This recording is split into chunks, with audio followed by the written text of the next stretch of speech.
From the heart of Tangipahoa Parish, Independence, it's Ragusa True Value Hardware and Building Supply. Lawn and garden supplies, paint, electrical, plumbing. If you're going to build or remodel, anything for your home. And Ragusa delivers anywhere. Get your lumber, roofing, all your building supplies. Ragusa Hardware and Building Supply, Independence. Compare our prices. Tell others about our service. Ragusa's in Independence. A few qualities to look for when you need an attorney: integrity, dedication, professionalism, hardworking, knowledgeable, and experience. Charles V. Jinko has these qualities.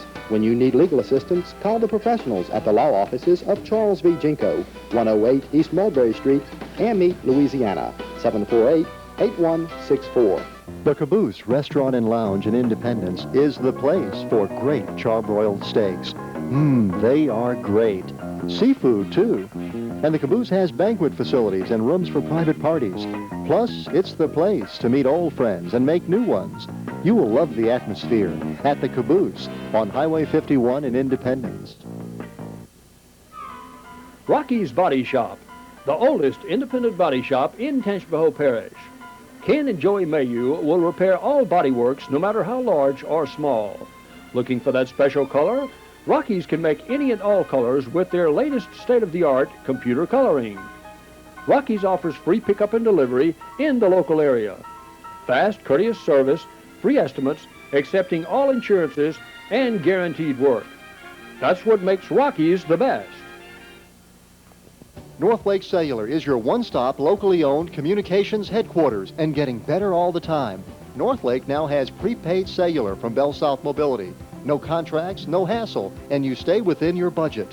Plus, North Lake Cellular has all kinds of pagers with local billing and service that starts at just $7.95 a month.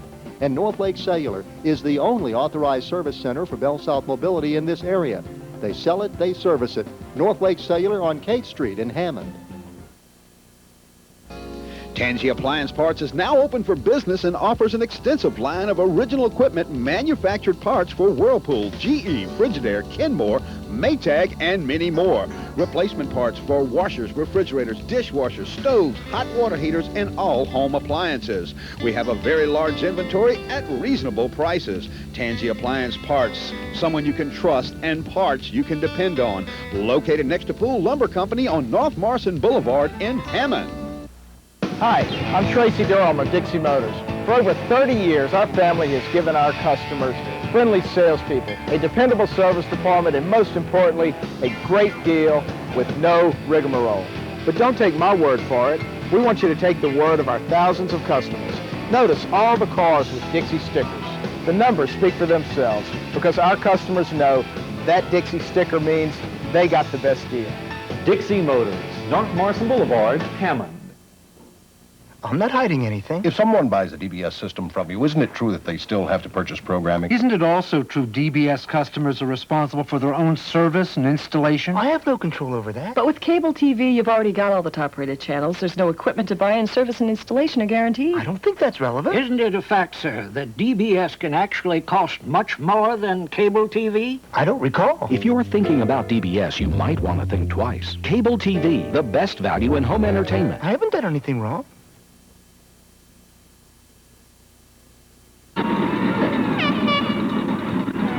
And welcome to tonight's Tangipahoa Television Playoff Game of the Week. It's the Independence Tigers here in Farmerville. It's a chilly night here in Farmerville, folks, but let me tell you something. This field last week was played on between Westlake and Farmerville, and it is soggy throughout the middle. It is very, very muddy here tonight. And so tonight, but both teams got to play on it, Marty, and you're going to come out here tonight, and both teams are going to really attempt to run the football.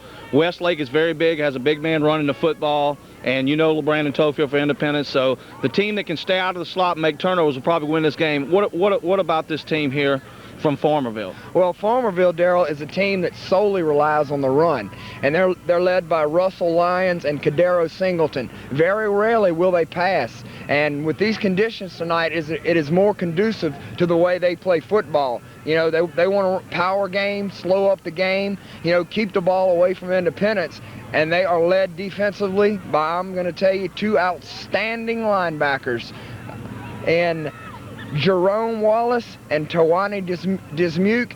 They'll be the 2 biggest guys on the screen, and they are just, from what we've heard, outstanding. So it's going to be tough for the Independents to run the ball tonight, so they're going to have to mix it up with the pass. And, you know, Farmerville comes in 9-3, Independents 13-0. You get this far, Darryl, you hold nothing back. And, you know, we came up a little bit early as we walked through the Independence pregame here at a Ouachita High School back in Monroe. And, you know, they are really very businesslike, very focused tonight here. They come in, and the team that can win the lineup up front, the big men down in the trenches, allowing LeBrandon Tofield or Mr. Frank to run the football, is going to be the team that wins this ball game. So we're going to get back up in the stands and try to get set. It's a chilly night here. We're going to get out of the slop and let the teams get ready. And as soon as they're ready, we're going to bring you the kickoff for Tangipahoa Television's Game of the Week. The number 2 ranked AAA Independence Tigers on the road here in Farmerville to play the Farmers.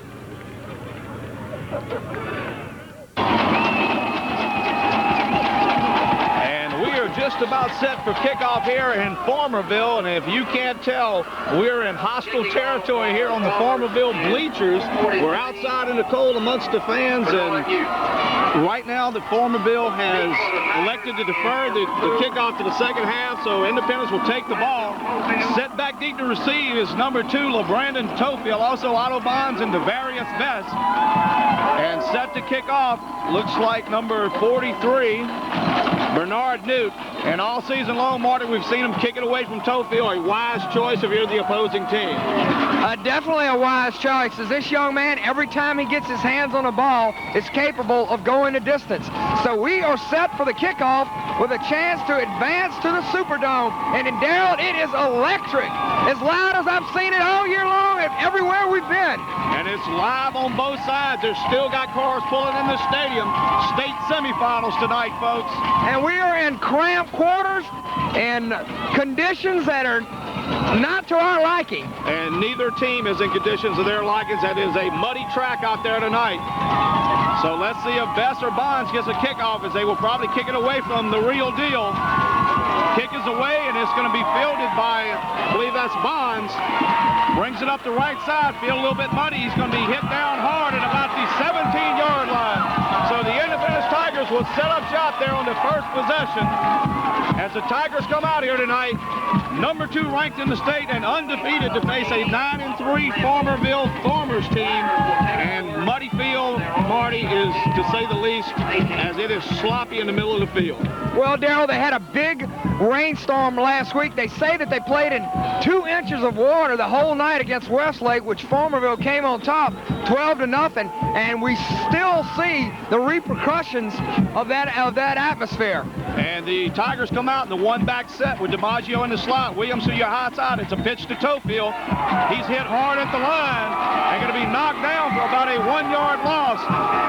So LeBrandon Tofield, who carried the ball 39 times last week, comes out tonight on the first carry and gets dropped for a 2-yard loss, Marty. And Darryl, that was just a sweep to the left, and I tell you, early on he got really hit hard, but he'll definitely bounce back. And that was Cleveland on the tackle, so it'll bring up a 2nd down and 12, and I believe they lost 2. And, you know, Marty, we talked about it early on. The team that can establish the running game is probably going to do the best out here tonight on the first play from scrimmage. Independence did not get the hole they wanted out of the offensive line. 2nd and 12. Fake the ball to Tofield. They've got Albritton all alone. Their receiver. He's wide open. He's going to go to distance. You're not going to catch Kenny Albritton, baby. He's at the 10, the 5. He's going to score. And the Tigers have jumped out here early on, Marty. 2nd play from scrimmage. They burn them deep. And Dad, Farmerville is just set up, stopping the run, and Independence burn them deep, and Kenny Albritton on an 80-yard touchdown, and it is electrified the Tiger side. And we told you early on that Farmerville had lost a couple games. They lost to Winsboro, and they gave up over 300 yards passing, and they've given up 80 here early, Marty. Well, on the first play, they showed that they're very good against the run. Their weakness has been giving up the big play, and Coach Keith and offensive coordinator Keith Corona pitched it to the left, and he came with a play-action pass and hit Albritton, and he was wide open, and just like always, Sieber put it right on the money. And Weatherford drills the extra point, so the Tigers have jumped out to a 7-0 lead early on the Farmerville Farmers. Right now, we'd like to thank a couple of our sponsors. First and foremost, we'd like to thank Dixie Motors for supplying us with the van to get here tonight, and also Corona's Bakery in Hammond on Market Street. Marty, I went in there the other day, and they've got the Christmas cookies and the Christmas cakes already out there. If you're getting ready for holiday season and you don't have time to bake yourself, go by there. I had to leave out there with a big chocolate pie. I hated to say, but I ate half of it by myself. They got wedding cakes. They got bread baked daily. They serve po' boys for lunch Monday through Friday. They got it all there. And also Charles Genko, attorney at law there on Mulberry Street in Amite. Thank you for helping us get us on the air tonight. So the Tigers straight early, Marty. How important is that to jump out early in a game of this magnitude? Well, it's very important, especially when you come on the road. 5-hour drive, Darryl. You know, they sat around for a couple hours at Ouachita High School, and anytime you go on the road, it's not the same. Of course, you'd rather be playing at home, but it's very important to get up on top early, and it gives you the momentum. And I'll tell you what, the Farmers are just simply shocked. And set back deep to receive for the Farmers is Singleton and also Dangerfield. Sieber will kick it off. So Antron Sieber threw the touchdown, boots one away. It's headed for Dangerfield in the end zone. The ball will come out to the 20-yard line. It will be the first possession for the Farmers tonight. So the Tigers defense, who has played big all year long, they've jumped out early here on offense. Let's see if the defense can come in and do their job on the first possession. And Darryl, an underrated defense of that, and they're led by middle linebacker Keith McLean and the two down linemen Don Drake and Antoine Courtney. Actually, the whole defense, the defensive backfield, Antoine Smith, Nathan Hatfield. We hate to leave anybody out, but I'm sure we won't as the game gets further on, because this defense is underrated, but they are outstanding. And Russell Lyons, number 7, the fullback, has been the main yardage getter for the Farmers this year. So they turn, they pitch the ball to Singleton off the right side. Not much room there. He'll pick up about a yard. So the Tigers defense knows what's coming at them. They're going to bring it right at you and try to force it down your throat, Marty. And Farmerville makes no secret. They'd like to have ball control offense and let their defense take over the game. And that they just don't throw the ball much, Darryl. Well, they picked up 2 yards on the carry, and the problem with that is the middle of the field is so muddy, it's going to be hard to get a lot of traction and ball control at the middle of the field. We have an injured player down. At this time, we'll go ahead and thank a couple more of our sponsors. Fidelity Finance at 118 Kate Street in Hammond is getting that time of the year. If you need a loan or anything, go by and see them. 429-8000, call them up over there. We want to thank them for helping us out. Johnny Navarro over there, the manager, they do a great job there. Also, Jack Rafael out at the Petro Truck Stop, Iron Skillet, and Lucky Jacks for helping sponsors.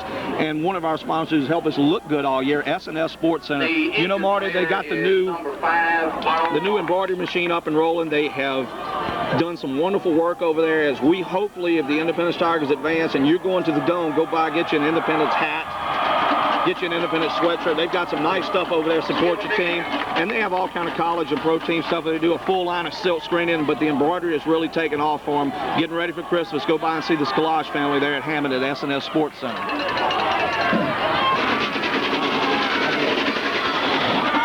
So 2nd down and 8 for the Farmers. They're in a pro set backfield.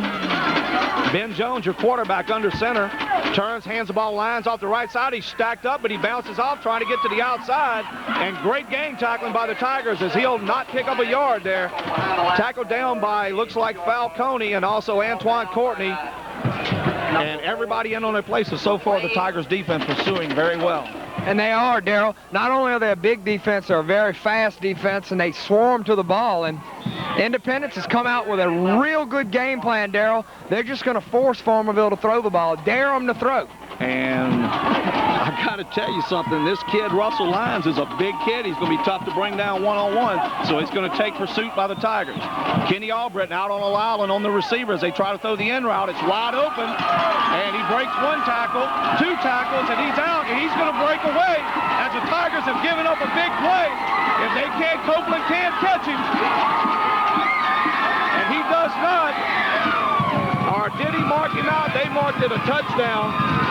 So Terrell Lewis on the pass from Jones, as there a flag flies after the play, and they have struck back quickly, and 3 Tigers went for the football instead of tackling, and the young man stayed on his feet, and they've jumped right back in it, Marty. Well, Darryl, what they have is some flags, and I saw the clipping from up here, so that's going to nullify that big play. as it is going to be from the spot. It's still going to be a marginal gain. I don't know exactly where they mark it, but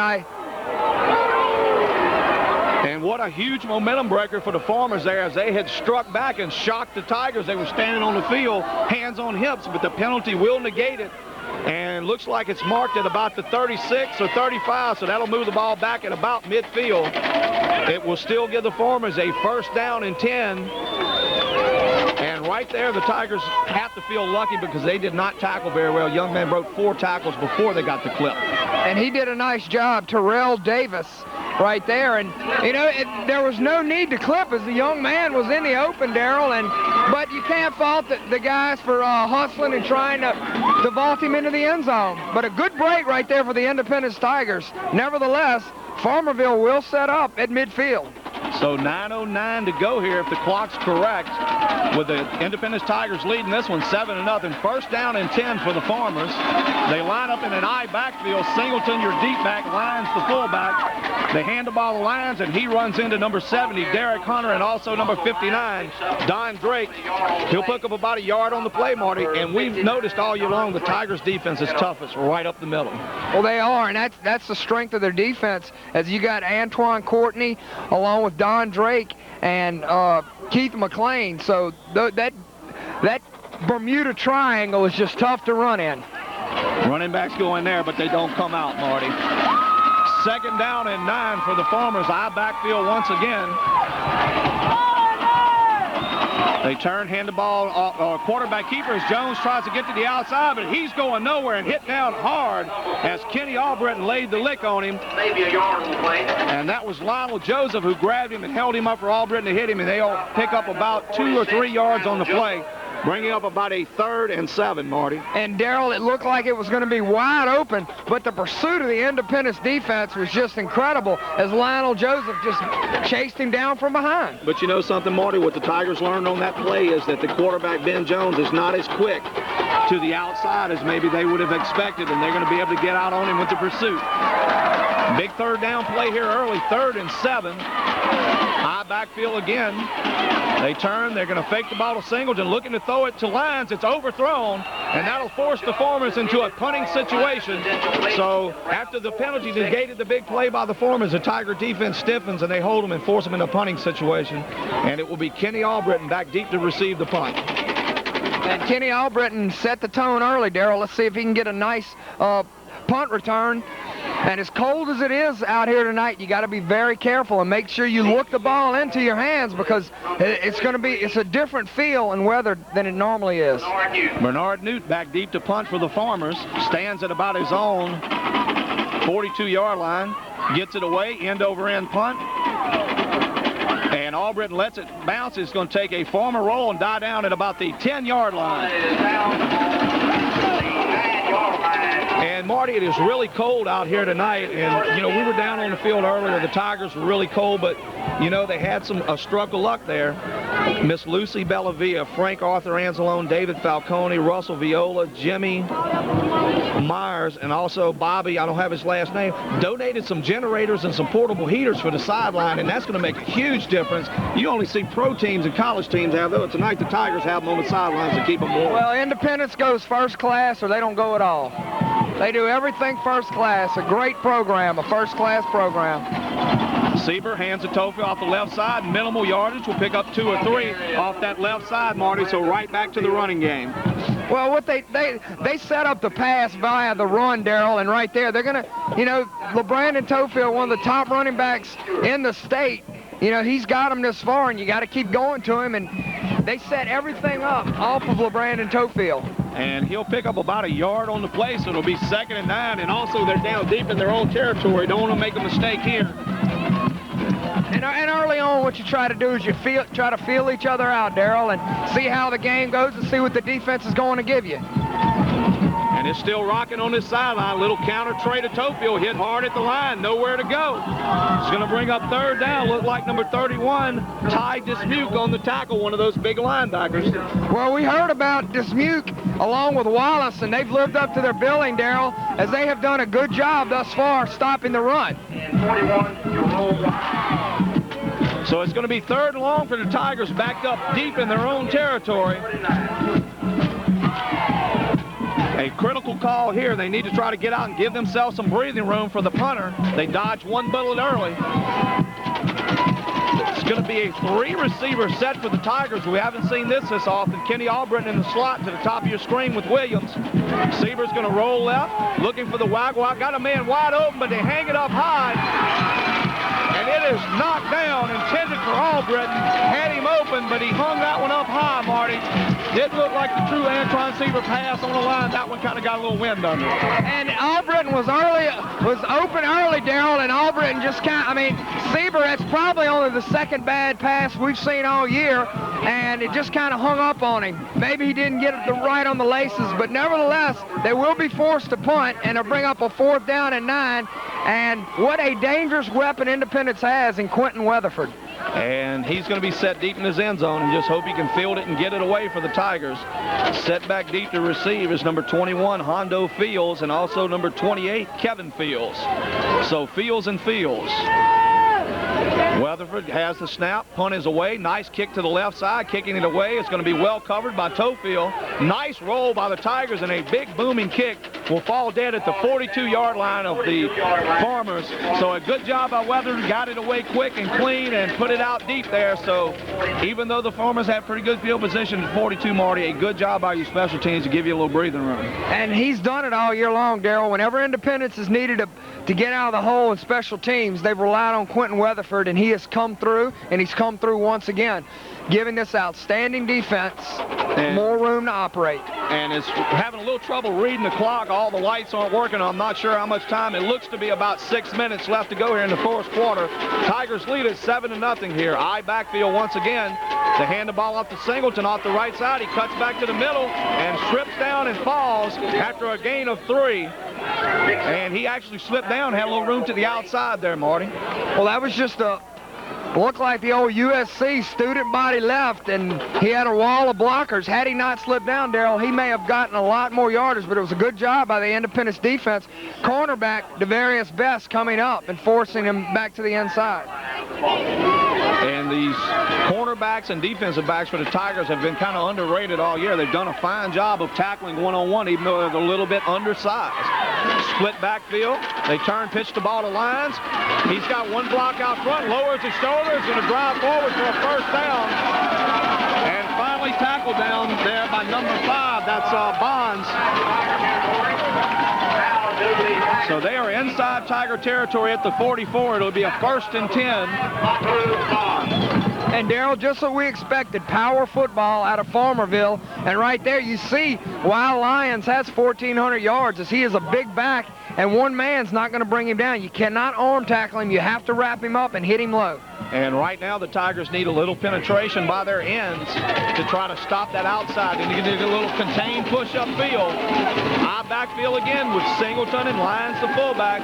They move up into the pro set. Jones turns, hands the Lyons off the left side. He's hit at the line, but knocks forward for about 2 or 3 yards. And like you said, Marty, it's strictly power football. They're just trying to put their head down and go. Right over the left side, their tackle there made by Hatfield and Mulkey. So he actually picks up 4 yards. So a good job there by the Farmers. So the Tigers defense kind of back on their heels a little bit. 2nd down and 6 for the Farmers. And they bring in number 33, Marcus Dangerfield, at tailback. Turn and pitch to him off the left side. Good job by Bonds as he cuts through the inside and makes a tackle. So there was the penetration. The corner came as soon as he saw the pitch, and he hit him around the legs. Held him about to a yard gain, so it's going to bring about a 3rd and a long 5 here for the Farmers, Marty. And one thing about Independence I should note is that their defensive backs are very good tacklers. You don't find guys in high school in the defensive secondary that tackle like they do. All 4 of these guys will tackle you. So let's see what the Farmers come up with on 3rd down and a long 5. They will turn, hand the ball off to Single, the left side, big hole, gets to the outside, and breaks one tackle, but run out of bounds at about the 31-yard line. It will be a first down Farmers, and nothing fancy, Marty. They have confidence in their running attack. And Darrell, it looks like they're finding a little success around the left side. Looks like they favor going to the left side, the short side of the field. So with about 4 minutes to go here in the first quarter, Tigers clinging to a 7-0 lead. The Farmers on the march here. It is first down and 10 at the 31-yard line. Split backfield with Dangerfield and Lyons. Jones looks over the Tiger defense. His ball's on the turf. He fumbles it, picks it back up, and Copeland will have him at the line. So a little miscommunication between Jones and the center there, and they will hold him to no gain, bringing up 2nd and long. And right there, a fortunate bounce for Farmerville as they got very lucky on that play to pick up the fumble. So it brings up 2nd down and 9 for the Tigers. I'm sorry, for the Farmers. Bring up 2nd and 9. As with 3:25 to go in the first quarter and Independence leading 7-0. 2nd and long. The Tigers defense need to step up and get another stop here, put them in 3rd and long. You'd like to see the Farmers have to put the football in the air here. Back to Singleton. Lyons in the backfield. They hand the Lyons off the right side, and he's going nowhere. The big man, Don Drake, comes in unmolested and tackles him for about a yard loss. And that was great penetration by Don Drake, Darrell, as he just manhandled the center, and he dropped Lyons for a 2-yard loss. So a situation which Independence loves to be in, forcing the Farmers into a passing situation. And I think Coach Charles Baglio, if he can make Farmerville commit to the pass, he'd have to think he's in pretty good shape. Exactly, Marty, because, you know, they're 1 for 2 tonight. Had the one big pass play, but you still rather see them have to do that all night long. Jones looking for the in route is almost picked off by Tofield. Had nothing in front of him but wide open acreage, and they could have bought the form on that one if he could have took it to the sideline, Marty. And Independence knew that was coming, Darrell, as Farmerville, whenever they split out, number 37, Terrell Lewis, and they were going to run that little in route like they had some success early, and Independence had to know it was coming because they moved their Kenny Albritton one-on-one, and Tofield anticipated it, and like you said, almost took it for pay dirt. And I think a smart move by Farmerville to rely on the strength of the team, the defense, and try to push Independence back. And here we see the Tigers coming up looking for a fake here as Farmerville is at the 31-yard line. Nobody back deep to receive. They're just going to make Mute kick the ball, and wherever it lands, they'll take it. Hopefully he'll put it in the end zone as he tries to angles it out of bounds, and it's going to go out at about the 8-yard line. So once again, the Tigers are pinned back deep, but they've still not allowed a point here early in the first half. And, you know, Marty, there's 3 teams from Tangipahoa Parish in the state semifinals. We got one crew up in Eunice there with the Hammond Tours. That's Benny and Jeff, and the other crew is Ron, the Wolverine Gotro, and Phil, the Catfish Cottrell, or Dave, the Catfish Cottrell. So, you know, and we'd like to wish them guys good luck and hope they're in better conditions than we are. And I think the Wolverine Gotro can stand these conditions. Yes, he can, Marty. They're under the water tower in Kentwood as they play Logansport. So Tangipahoa Parish football alive and well. Power I with Courtney leading away. There's LeBrandon Tofield. See ya, baby, the Tofield. The real deal's on his way. If you catch him, I'd be surprised. The real deal has done it once again. LeBrandon Tofield, touchdown number 44 on the season.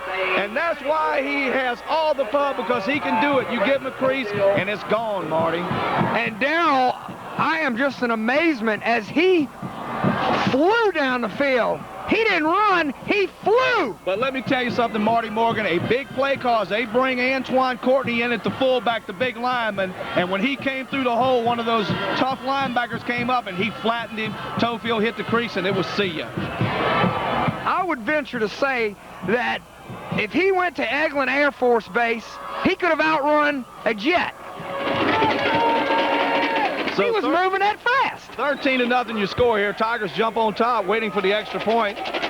Snap to Williams, down Weatherford with the kick. It is up, and it is good.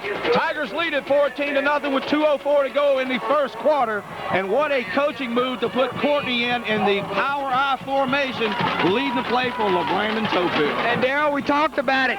Independence and the big play ability, and that's just what they've got. 2 big plays to bolt up 14-0 with 2:04 to go in the first quarter, and 2 big plays of 91 and 82, Darrell. You can't ask for more. And you know what, Marty? This is the same scenario we had last week as Notre Dame, as the Tigers jumped out early with a 2-touchdown lead, but they gave up one big play to allow Notre Dame to hang around. Let's see if the Tigers can start putting that kill. It's early in the ball game, but when you get a team down 14-0, your defense has to step up and try to shut them down. Get this offense the ball back, because they've shown they can put it in the end zone. And they have, and I'm going to tell you, this Farmerville team, Darrell, is a lot better team than I expected. I mean, they are excellent on defense.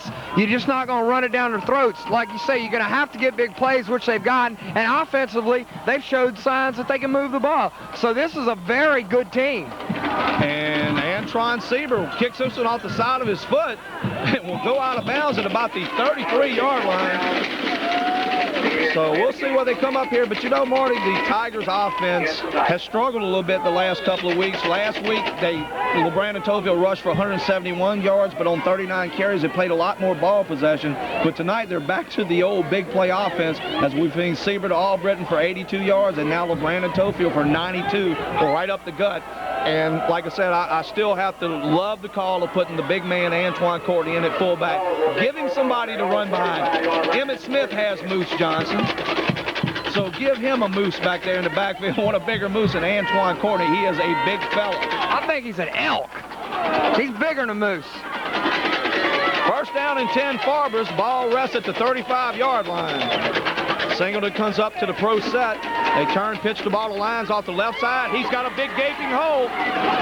Bonds hits him, and he will be dragged down by 83 Falcone, but only after picking up about 15 yards. And this young man has quite a bit of talent himself, rushing for over 15 yards this season. And he does, Darrell, and right there for a big man, you saw the ability that he had to cut back. And Russell Lyons is not only strong, he's fast.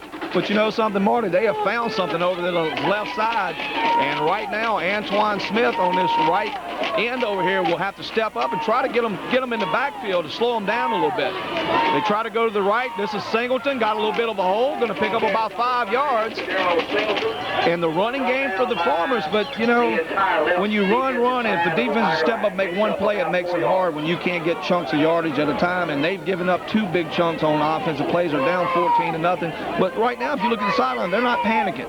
Well, no, they're not. And, you don't get this far to panic. And, Darrell, they're not showing any signs of panicking. They play sound defense. Had it not been the 2 big plays, we have a scoreless game. So second down and 6. Dangerfield Lyons. They pitch the Lyons off the left side. He's a battering ram, and it's going to take gang tackles, but he's going to pick up a first down as he's out to the 40-yard line of the Tigers. And, Darrell, that's just hard running right there by Lyons, but, that all year long this Independence defense has bent not all year long, I'm sitting here lying because they've been outstanding, but they have bent at times, but they've not broken. They've given up some yardage at times this year, but they've been able to keep opponents out the end zone, and so far, they've been able to do that to the Farmers. 40-something seconds left and counting. Farmers come to the line on 1st and 10. You have Lyons and Singleton. Jones in the power backfield. They set into the pro set. They're going to come to the left again. It's Lyons trying to get to the outside. Hit hard by McLean, but only after about a 3 or 4 yard gain. So right now they are marching the ball down the field on the Tiger defense. And we've got 23 seconds to go in the first quarter, and Independence has bolted to a 14-0 lead, but Farmerville once again has moved into Tiger territory as they have moved the ball down to the 35-yard line, and I would imagine they will not get another play off in the first quarter as we're down to 3, 2, 1, and that'll be the end of the first quarter. So after 1 quarter of play in the state semifinal game at Doc Elliott Field, your score, the Independence Tigers 14 and the Farmerville Farmers nothing. And the Tigers have come out and been very impressive on offense, opening up the 2 huge plays to open up this 14-0 lead. But on defense, the Farmers are still coming at them, lowering their head. And right now, this young man, Russell Jones, seems to be running the ball very hard. He's a big guy, and putting his head down, lowering it across these guys. He's doing a good job for them. So the Tigers need somehow to step up and maybe hit him in the backfield to slow him down a little bit. He's getting a 3-yard run before he hits anybody. He gets that much of a head start. It's going to be tough for these smaller defensive backs to bring him down one-on-one. OCS is leading So it is now going to be 2nd down and 6 as we have changed ends of the field. The Farmers have the ball there, and once again it is Singleton, the tailback, and Russell Lyons, your fullback. They put Kenny Albritton on an island on the receiver, figuring bring everybody else up to force the running play. Pitch it to the left side to Singleton. Got a gaping hole over there. He's going to break through, get a first down. Ball's going to be down to about the 26-yard line. And Darrell, he fumbled it and just got a fortuitous bounce as it bounced right back into his hands. There was 11 Tigers, and he was the only one, and it just bounced back into his hands, and that was the break for Farmerville. So 1st down 10 for Farmerville. We're early here in the 2nd quarter. Tigers have leaded this one 14-0 on 2 huge offensive plays. The long bomb from Sieber to Kenny Albritton, and also the 92-yard jaunt by LeBrandon Tofield. But right now on defense, they're being marched backwards, playing a little bit back on their heels. And here they come right up the gut with Lyons, and this time they step up and hit him down hard, stop him for about a 1-yard gain. Antoine Courtney had him first with help from Derek Hunter. And as we hear the public announce dress, a multitude of Tigers. Good call by him. Couldn't get all the numbers down. But a better job by the Tigers up the middle. But they're going to be hard to run up the middle, but right now they're hurting them to the outside, especially to the left outside. And that's, when you run against Independence, if you're going to run straight up the middle, you're running to their strength. So you'd be well advised to run outside or run off your tight end, because you can't run off the middle against them. And once again, let's see if they go to that left side. They do. Pitch to Lyons from the fullback. He tries to get to the outside, has a hole. Antoine Smith plays off the block and drives him out of bounds. Appears to be about 5 yards. He's going to pick up about 5. That's going to put them in about a 3rd and 4 situation here, but they have got to be in 2-down territory here, Marty. So the Tigers defense, a big pivotal 3rd down play as it is 3rd and 4. A little bit under 11 minutes left to go in this ball game. Tigers lead at 14-0, but the Farmers are threatening here as they have ran the ball down the field. Not much finesse by the Farmers, Marty, strictly power football. And that's what they do. They like to have long, time-consuming drives and turn it over to their defense. And they bring Lewis in on the outside. Watch maybe to try to draw him off as they bark. And there's the flag. That'll give them a 1st down on a penalty. As Ben Jones came with the hard count, the Tigers jumped into the neutral zone. And I don't know if that was on a 2 count. If Farmerville had been going on a 1 count and decided to go on a 2 count. If it was a good move, and they picked up the 1st down. So that'll march the ball inside Tiger territory down to the 15 with 10:37. And Darrell, to Farmerville's credit, they could have sat here and died down 14-0 quickly, but they've not given up, and they're on a good march. And the Farmerville defense has played pretty well aside from the 2 plays. I mean, the other 2 or 3 runs by LeBrandon have been stopped for a 1 or 2 yard gain, so they haven't played badly, but giving up the 2 huge plays, and the offense has shown the ability to move the football. And right now the Tigers need to step up here. It is 1st down and 10 at the 15-yard line. As there's a timeout on the field, we'd like to thank a couple more of our sponsors. Charles Jenko, attorney at law in A. Mead, 118 Mulberry Avenue. Go by and see Charles Jenko and thank him for helping us sponsor tonight's game. Also, Petro Truck Stop, Iron Skillet, and Lucky Jacks. Mr. Jack Raffel, sponsor of high school athletics here in Tangipahoa Parish, big independence booster. And also Fidelity Finance in Hammond, located at 118 Kate Street. It's getting that time of year, your money needs. Go by and see them if you need a loan, or they can take care of you. They are at 118 Kate Street there in downtown Hammond. 429-8000, the phone number. Johnny DeVera, the manager there, and they've been real good to us all year, helping us get this action on the air. And we are proud to be here in Farmerville, bringing you the state semifinal game in AAA. The winner of this game will move on to meet the winner of the St. James Evangel matchup in the Superdome next Friday. So 1st down and 10. Here they go again. High formation to start out with. And Marty, it seems like every time they move Singleton up into the pro set, they're going to pitch the ball left to Lyons. They stay in the eye this time.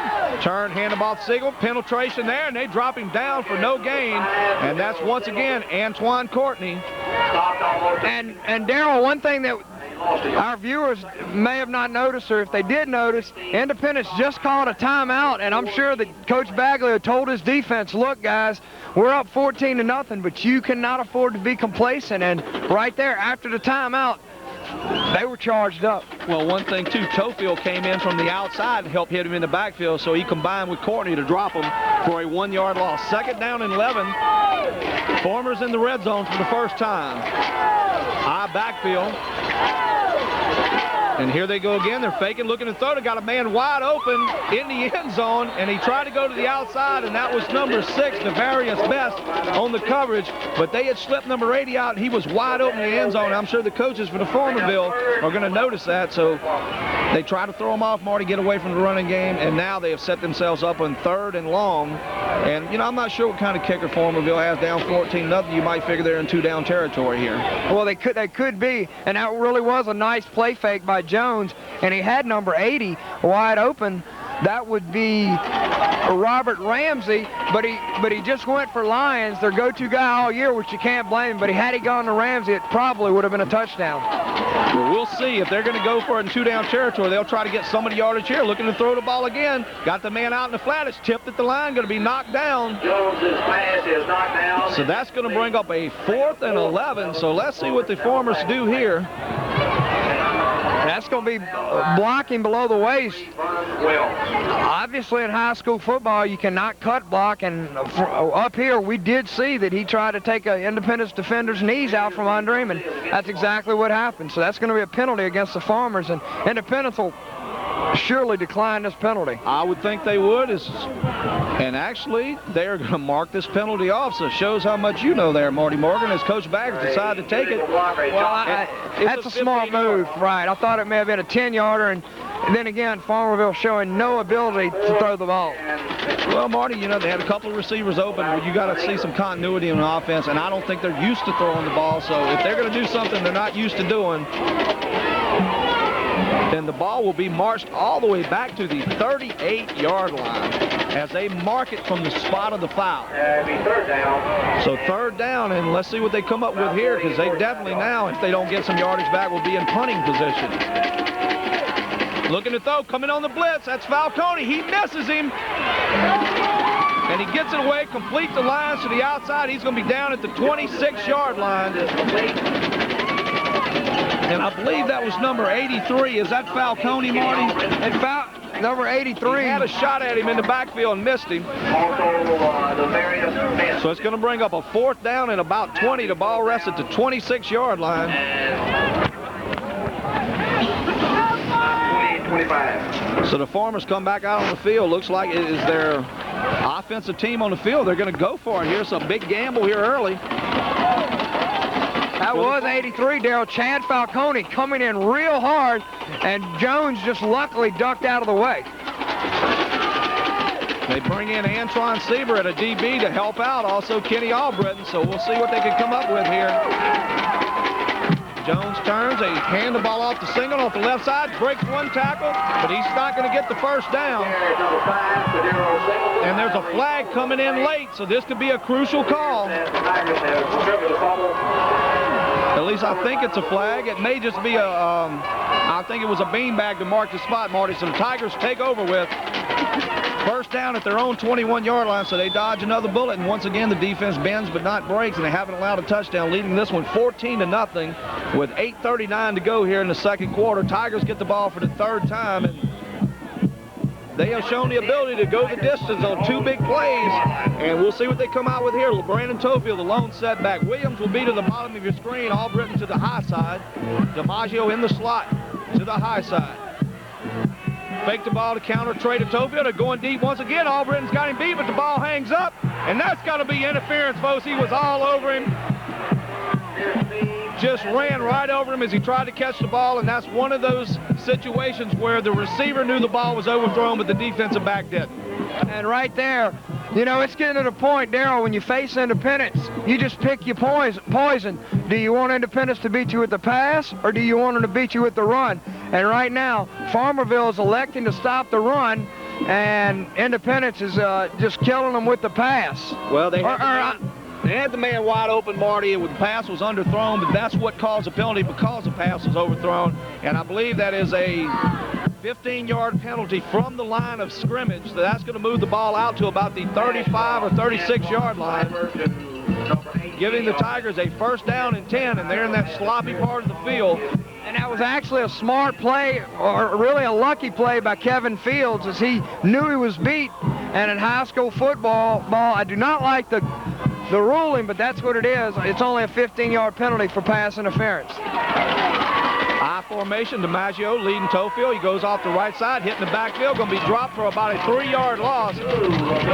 So as you talked about, Marty, they are stacking the line to stop LeBrandon, and that means the passing game is going to have to be effective for the Tigers tonight. So it's going to be 2nd and 13. We'll see what they come up with here on 2nd down. Keith Corona, your offensive coordinator, so far has called a pretty good game plan. Well, he's called an excellent game plan, as they have showed a lot of different things that they can do. And Independence, you know, at times they've just marched it down the field, and at other times they've hit the big play. They're a very explosive offense, and they're very hard to prepare for, as they can do so many different things. 3 receiver set once again. Williams and Albritton to the low side. He pitched to Tofield, cuts off the left side, going to be knocked down for no gain once again. So the running game has not been real effective aside from the one big run. But that's the problem you have trying to stop a LeBrandon Tofield. At any time he can take it the distance, so you've got to keep those guys up on the line. But on 3rd and 13, look for the Tigers to go to the air here. Antoine Seaver has been fantastic all year long. Well, if I know Independence, you know, early on they've gone to Albritton, and they've gone to Tofield. So I'm going to look for either Rod Williams or the big tight end. And I think you're correct here, Marty. I would probably see them maybe try to run the out pattern to Williams to this side, the waggle play. And they throw it right, and he is open and dives for it, and they call it incomplete. So the Tigers will be forced upon as Lionel Joseph laid out for the pass, but a little bit overthrown. So with a tad under 7 minutes to go here in the second quarter, the Tigers will be forced to punt. Weatherford did a great job out of his end zone. They have turned the field position back in their favor. Let's see if they can get a big punt here and back up this former team. The Fields brothers are back to receive the punt. They line up to catch it at about the 30-yard line. We'll see what kind of punt Weatherford can get away with here.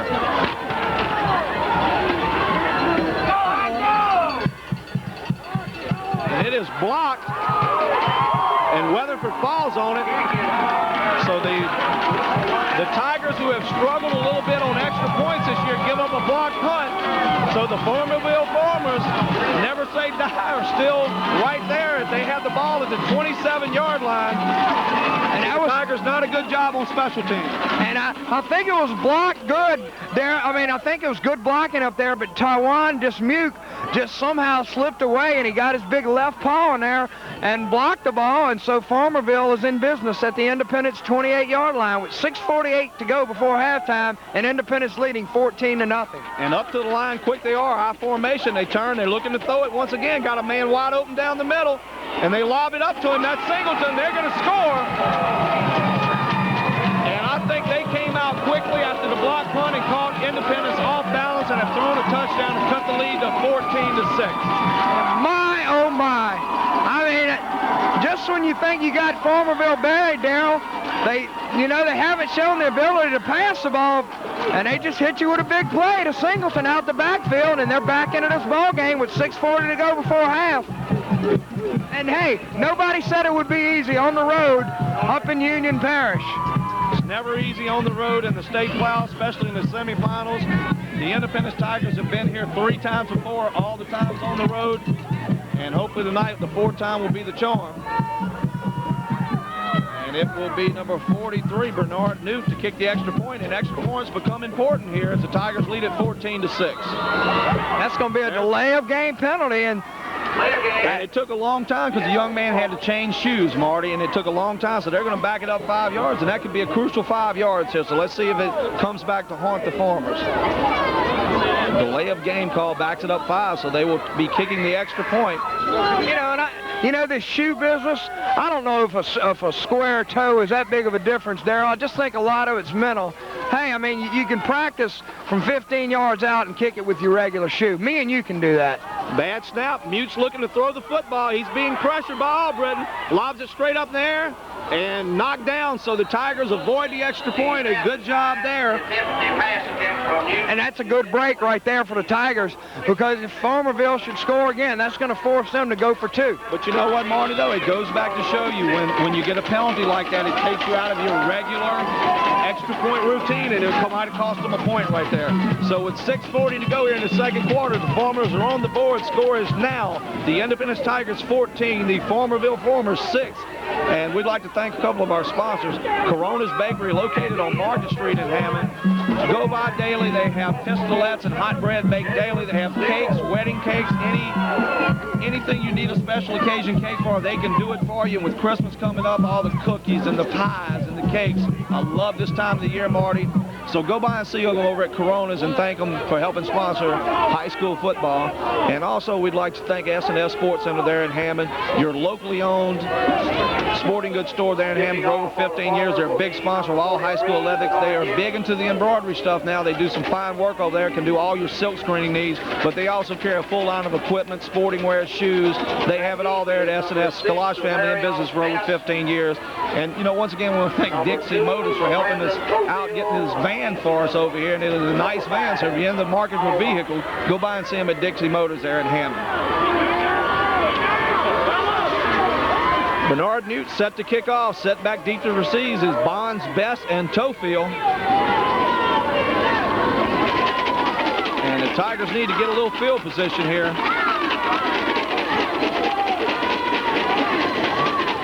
The kick is a short, high kick. It's going to be fielded at about the 28-yard line. And the Tigers will set up shop there in a muddy part of the field at about the 34. And that was a good job by Danny Wells just to hang on to the ball, as it was a high kick. And Wells did a nice job to hold on to the ball, and Independence has good field position at their 34-yard line. There was 6:35 to go before half. We're here at the frozen confines of Doc Elliott Field. And Marty, I was about to make that comment that my hands are freezing. I have gloves on. You've got a big jacket on, so do I, and it's really getting kind of cold out here. Since the start of the game, Darrell, I would venture to say that the temperature has dipped at least 5 degrees. Meteorologist Marty Morgan on the call there. We're here tonight with our cameraman, Mike Maison Blanche. I'm Darrell Smith, along with merely Marty Morgan, calling all the action here. High formation, the hand of Tofield off the right side. There's a hole finally, and he will get out, gain about 5 or 6 yards on the play. Nice job by DiMaggio leading him up in the hole. And he just exploded through the hole as he wanted the ball, and he picked up 5 yards, 5 tough yards, and the big guy has got it going with 6:28 to go. And there is a flag. We'll wait and see the call here. Not sure what it is. The line judge threw it. There is no flag as he waves it off. Not sure why they called that one off. So the Tigers will get the 6 yards on first down. Actually, it'll be about 5.5, so 2nd and 5 for the Tigers. And that's only the second hole we've seen the line open up tonight here, as the Farmers have done a good job on defense, led by those 2 big linebackers. High formation again. Williams to your low side. It looks like Albritton to the high side. They turn, hand the ball to Tofield. He's hit at the line. Will be stopped for no gain, maybe a half yard on the play. And they're testing off tackle right now, Marty, and there's really not a lot there. Well, what they're doing is stack, like most teams do when they play Independence. They stack the line. They put 8 men in a box and dare Independence to throw, and those who have dared them to throw have paid the price. But you know, Marty, we've yet to see him go to Tofield on the toss sweep, try to get him to the outside a little bit, as that is the drier side of the field. So on 3rd and 5, the Tigers at their own 40-yard line. We'll see what they come up with. Once again, Williams to the bottom side, 2 receivers to the high side. Seaver looking to throw, throws the out pattern to Williams, catches it, knocked out of bounds at the 45. Nice concentration by Rod Williams, Mr. Sure Hands all year. Does a fine job bringing it in and getting his feet down. So they'll pick up a first down, and they will be inside Farmer territory. Ball rests at the 44-yard line. And I'm going to tell you, that's just for a high school kid to make that kind of throw, and a young man to have that kind of concentration and hold on to the ball is just outstanding. That's a great pass and a great catch from Antron Sieber to Rod Williams. Well, what happened? The cornerback sets up on the inside, and the safety's back deep, so all they do is lob it over the cornerback's head, in between the cornerback and safety for the reception and the first. I saw it from up here, and I know the coaching staff, Keith Corona, saw it, and they ran it to perfection. Tofield off the right side. It's going to drive forward, pick up about 3 yards. And LeBrandon Tofield is not going to quit running, Darrell, and he is being hit very hard, but he just keeps getting back up and running hard. And, you know, talking about the play before, we saw the pass was open, but, you know, it's kind of tough to tell a high school kid that you think you can make that kind of throw, and Antron Sieber has shown that he can. And, you know, we saw LeBrandon Tofield last week take punishment after punishment. 39 carries, he carried the ball last week, and the young man just keeps his leg moving. And, you know, we saw him today at a Ouachita High getting dressed, and what a physical specimen this kid has cut. All the tools. Little counter tray out the left side, jumps over one man, runs to another, gets to the outside, the real deal on the move, breaks another tackle, down at the 11-yard line. And Darrell, you can't coach that. That's just God-given talent. The young man keeps the legs pumping. He ran over Fields to pick up an extra 10 yards, and Tofield has carried the mail inside Farmerville territory as they have marched it in to Farmerville territory down to the 13-yard line. Well, Marty, what really got the whole thing going, when he got to the line, he had a blocker and a tackler in front of him low, and he just jumped over the top, and then once he got to the outside, broke 2 tackles, and they have set up shop at about, looks to be from the muddy spot, about the 13-yard line, first down and 10, so Tigers threatening once again, and they have come with the power package of McLean and Courtney, and Tofield the deep setback, so we'll see what they can do here with the big men. They're looking to throw. They're trying to roll him out, throwing it across the middle, intended for Weatherford. Weatherford on the little out pattern. The tight end had slipped to the corner, and it's overthrown, so it'll bring up 2nd and 10. And Darrell, Weatherford was wide open, but Albritton kind of was on the run. Had he thrown it earlier, that would have been a sure touchdown. As he rolled a little deeper and had a little pressure, he waited a little too long. Had he thrown it right on early, it would have been a touchdown. It was a tough throw as there was a defender in front. It would have been that'd be a nice touch pass over the top. He didn't quite get that one there. But they showed the power package and tried to throw him off guard by throwing the football. They come back with the I formation. Antron Sieber, your quarterback, directing this Tiger juggernaut offense. They turn, hand the ball to Tofield right up the middle. He's hit the line, still driving, pitches it back to Sieber, and he falls on it. And I don't think that was I don't know if that was a call play as he tried to pitch it back or whether he did that one on his own, but it lost about 3 yards, Marty. Well, I think he did it on his own, and that was a smart play and a not so smart play, Darrell. If it had worked, it would have been a smart play. If it hadn't, it wouldn't have been. But fortunately for Independence, they got the bounce, and thank goodness they got the ball back. But it's going to back them up to bring up a 3rd down and 18. Ball now at the 20-yard line. They're almost about to back themselves out of field goal range. So look for the Tigers to go to the air here and try to get something back, so maybe they can go for it on 4th down. It is awful muddy to try a field goal.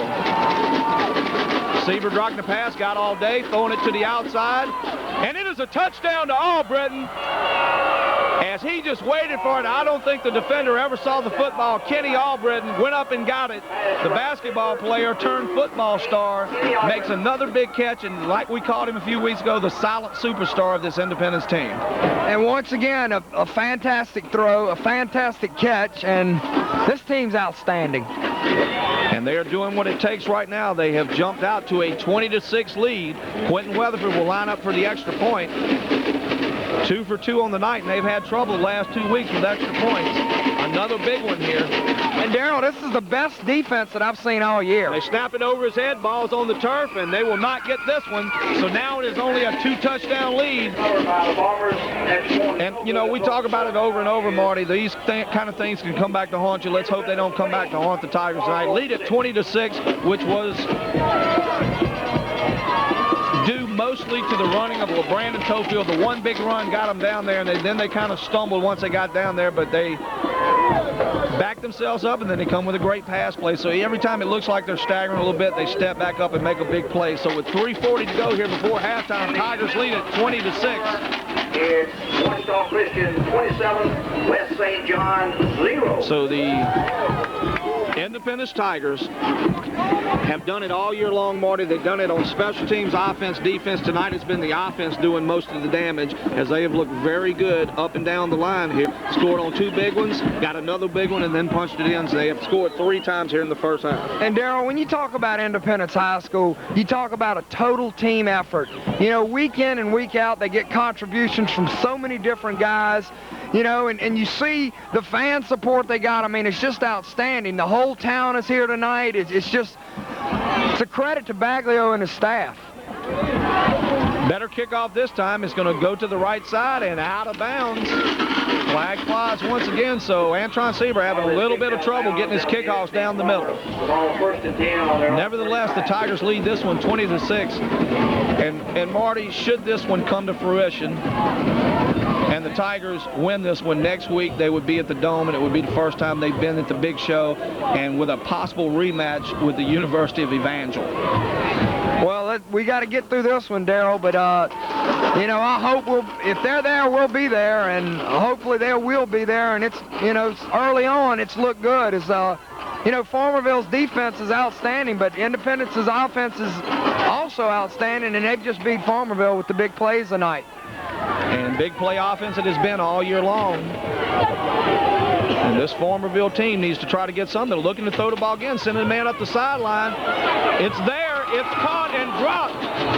And they're going to call it incomplete. He had it for a split second as it just went off the fingertips of Terrell Lewis. A nice throw by Ben Jones. And, you know, you wanted this team to throw the football, and you get a throw like that, and you say, hey, maybe we don't want them to throw that much. And Ben Jones has shown the ability that he can throw, and right there, Lewis almost made a fantastic catch. And Ben Jones is only 1 letter away from being Burt Jones, so you got to be careful with this kid. 2nd down and 10. Ball rests at the 35-yard line. The Farmers down 14 here in the second quarter. The second-ranked Tigers doing what it takes so far in this ball game. This time they hand off to the left side. He's going to be knocked down at the line there. Lyons runs into number 90, Antoine Courtney, and he's one of the few on the field that can bring him down one-on-one like that. Courtney is a big man. And, Darrell, I believe if you're Farmerville, you really don't want to panic. You know, you don't want to get out your game plan. You want to continue to pound the ball, and the passing's going to come. You know, you set up, if you're Farmerville, you're expected to run the ball, so you need to set up the pass with the run. But I'm going to tell you right now, with a little bit over 3 minutes left to go, a 3rd and 9, they don't get it here and force to punt. The Tigers could put another touchdown on the board here before halftime, and that could be devastating to a Farmerville team who has played awfully hard here tonight and not bad, but have given up the big plays on defense. Fumbled snap once again. Tigers are down on it. Don't know who has it. They say they have it. The official says they have it, and there's a turnover we've been looking for. It'll be 1st down and 10 at the 35, and now if the Tigers offense can go ahead and punch one more in, it's going to be devastating to this team. And that's big Antoine Courtney, Johnny on the spot as he recovered the fumble. And Darrell, we followed Independence most of the year, and they have a very business-like approach. You know, they're not braggadocious. They don't try to show up the other team. They just approach it just like any stockbroker would approach a job. But you know what, Marty, though, after going to the semifinals last year, getting knocked out by Evangel, they came into this season knowing what they wanted to do. They wanted to go to the Superdome, and they've had that on their mind the whole year. Anything short of that, they would be disappointed. As Tofield cuts up the bang, he's out to the outside. Real deal around the corner. He's going to pick up about 15 or 16 down to the 15-yard line, setting up a 1st down and 10. And that was another great block by Antoine Courtney, Darrell. They put him in a fullback position, and he ran up there, and he took off Taiwan Disbuke and just leveled him, giving an opening for Tofield. And you give Tofield a little opening, he'll take advantage. And when you got a 6'5", 275-pound fullback coming at you, you might take him on, but you best get out of the way. So Tofield busts off the right side and has him down to the 15, 1st down and 10. Sieber, same formation, Courtney in the hole. LeBrandon will fall forward for about 3 yards. It's going to set him up about a 2nd and 7, and I like this big package, Marty. I love it. I think it's outstanding for Independence to use all the guys they got. You know, you see a lot of teams that don't like to use players both ways, and a lot of times it comes back to haunt him. Hey, you when it comes down to cutting time, you got to have your best in there, Darryl. And state semifinals it is. No reason to hold anything back here. And they have the big man once again up front. And I know I'd like to run behind a big guy like that. And this time Sieber just off the center, runs forward. It's going to pick up about, looks to be about 4 or 5 yards. And I don't, you know, we talked to the coaches after last week's game. He did this a couple of times, and it's just a read play. If he sees there's not a nose guard there, he takes it and goes forward and picks up about 4 yards, bringing up a 3rd down and 2. And with the score 20-6, Marty, I think they're in 2. If they don't get it here, they'll go for it. They're going to see Brandon Tofield run the ball twice here. And that's 1:13 to go, and Independence has 2 timeouts remaining, and they lead 20-6. So Tofield in the I formation behind Courtney. Sieber looking over the situation. Tofield off the right side. He's going to forward down. He's going to pick up about 2 yards. Going to be very close to the 1st down. I can't see the spot. It's awful muddy down there. Officials waving their arm. It must going to be close. Let's see what the call is.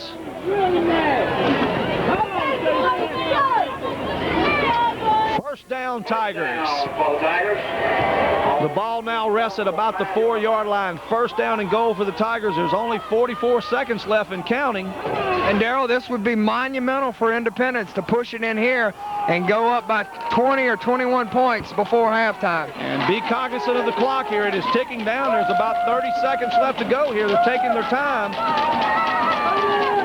Fake the ball. They have Sieber rolling left. Wide open over the middle is Weatherford. That's a touchdown. And they ran the little tight end. I don't know what you exactly caught. He goes upfield 2 yards and it comes across the post pattern there, and it was wide open.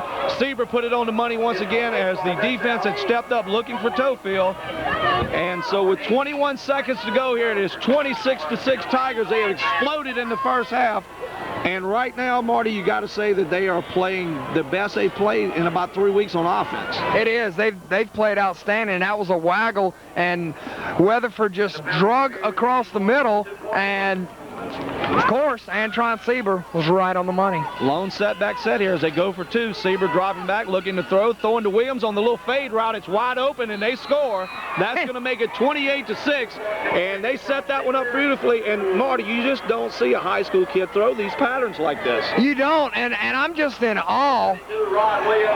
And Independence, they just look awesome, Darryl. I mean, they could beat anybody tonight. And we know that they are an emotional team, but they're not over-emotional. It is very businesslike. They know what they have to do. It's a quiet confidence. And, you know, you see a guy that's a bully in the back alley and he's talking a lot. You worry more about the guy that's quiet and just shows he knows what he's doing. So, Tigers jump out 28-6 here. And, Darryl, I'm going to tell you, you know, this Farmerville team is very good. They really are. Defensively, they're as solid as we've seen all year. And offensively, they're a power football team. And tonight, they've shown the ability that they could throw the ball. But it's just Independence has probably played the best game of the year. But you know what, though, Marty? I got to tell you something. This last series, instead of Independence getting 1 yard and 2 yards, started getting 3 and 4. And I believe they're starting to wear down. As you know, Farmerville doesn't have a lot of kids out here, as many as Independence. Now, I'm sure it's going to wear on them. And Independence has some big linemen, and you keep running the Brandon Tofield at you, and pretty soon it's going to wear you down. So they squib this one up the middle. It will be driven down. They will have the ball down at the 40-yard line with 16 seconds to go before halftime. And, Marty, I got to tell you something. You know, when you just keep running the football, eventually in the Farmerville defense has been on the field a long time in the first half. It's starting to wear them down a little bit. Luckily for them, halftime is coming up. But if you're Coach Charles Bagler going in at halftime, you can say, all right, guys, we played a good first half, but there's another half of football left. Go back out the second half. The score is 0-0. Let's do the same. Well, you do have another half, Darryl, and the way Farmerville plays defense, a couple turnovers, and they could be right back in this ball game. Ben Jones pitches the ball. It's on the turf again. The Tigers have it. That's Antoine Courtney once again. And Antoine Courtney, Darryl, has just stepped up and just done a great job. He's been everywhere tonight. Marty Morgan, we've said it all year long. Antoine Courtney is a man among boys. He stands at 6'5", 275 pounds, and he makes things happen. So with 10 seconds to go here before halftime, the Tigers will get a chance to take a couple of shots here. And we'll see if Baglio will be happy to go in halftime leading by 20, or he'll just try to go deep to Albritton or Williams. I think you're going to see the ball thrown up in the air here or either handed to Tofield. Hopefully he can break one, but why not take a shot here, Marty? You got nothing to lose with 10 seconds left. And we know what an arm Antron Sieber has. He drops back, got time to throw, sending Albritton up the sideline. There it goes. And it is thrown inside. Had the ball been led to him over the outside, he might have had it. 2 seconds to go here before halftime. He might have got away with a little shove there, Marty. Well, he may have, and that's Antron Sieber kind of threw the ball to the inside. He wanted to throw it to the outside, but it will fall incomplete. And Kenny Albritton, Darrell, has talked about it all year, an unsung hero, and he's pretty fast himself. And you know something, I got to tell you something, though. The sideline over here, we're on the Farmerville sideline, they were yelling for offensive interference, and, you know, I wouldn't have been able to argue with them on that one, but the Tigers get away with it. So we will see Lionel Joseph and Albritton to the right side, Williams to the low side. They'll take one more shot with 2 seconds left to go before halftime. They lead this one 28-6. All day to throw the ball. Now he's being pressured, sending a man deep. And he gets away from one, gets away from two, gets away from three. Nice pass to Tofield in the flat, and it is tipped away. But the Tigers have come out and established something in the first half. It is 28-6 at halftime, so they're 1 half away from taking that last final hurdle to the Superdome. And we'll be back to bring you the second half as soon as they take their break. We'll be back with you. The lucky winner of the 4 Saints tickets is Mary Jo Gates.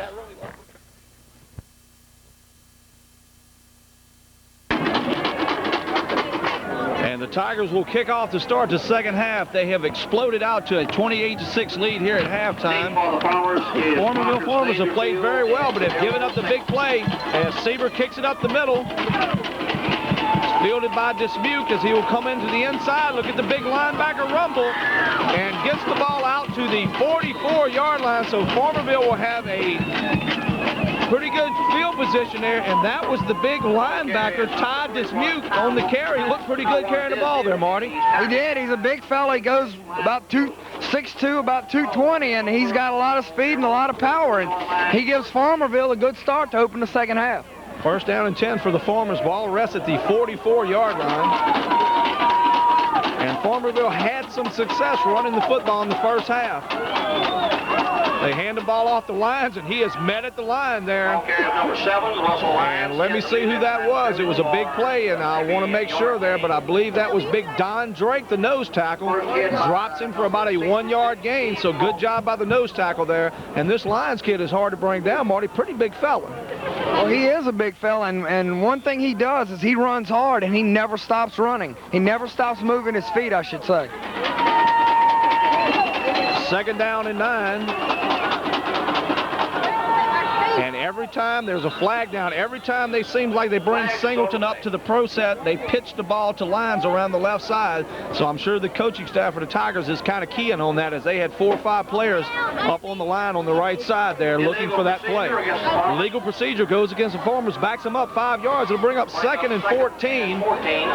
And Ben Jones has been hot and cold here in the first half. He's made some good throws, but the Farmerville team could only come up with 1 touchdown, and the Tigers have taken advantage of 1 turnover and 3 big plays, 2 runs by Tofield and 1 pass to Albritton to open up a 28-6 lead. Looking to throw the ball again, got the stop and go there. Albritton all over him, and he's gonna, and he dropped it, had it in his hands. Kenny Albritton played it man-to-man perfectly, Marty. Had his head turned back to the quarterback, kept it away from Lewis, and almost came up with a big interception there. And it seemed like Lewis was going to make the catch, but Albritton at the last minute knocked away and himself almost made the interception, Darrell. So it's going to be 3rd and 14 for Farmerville, and after it was a good kickoff return, the first 2 plays have not been so good. So 3rd down and 14, a big, and you know we talk about it year long, this is a big series because to open the first 3 minutes of the second half usually dictate how the second half's going to go, and they try to run it right up the gut and nowhere to go there. The Tigers defense looking for it, not fooled. And we'll wait for him to unstack them before I call the numbers. That was Drake once again, and also looked like number 70, Derek Hunter, on the play, forcing Farmerville to punt. And Darrell, I mean, if you're scouting Independence, it's just not wise to run straight up the gut. You just can't, you simply cannot do it. So Albritton will be back deep to receive the punt. He stands at about his 28-yard line. And once again, it is Bernard Mute to punt the football. Snaps away. Mute gets it away. And a short punt's going to take a nice little roll and fall dead at about the 32-yard line, where the Tigers will take over. First down and 10 to start this second half. The first series for them, and it's 10:09 to go here. They lead it 28-6.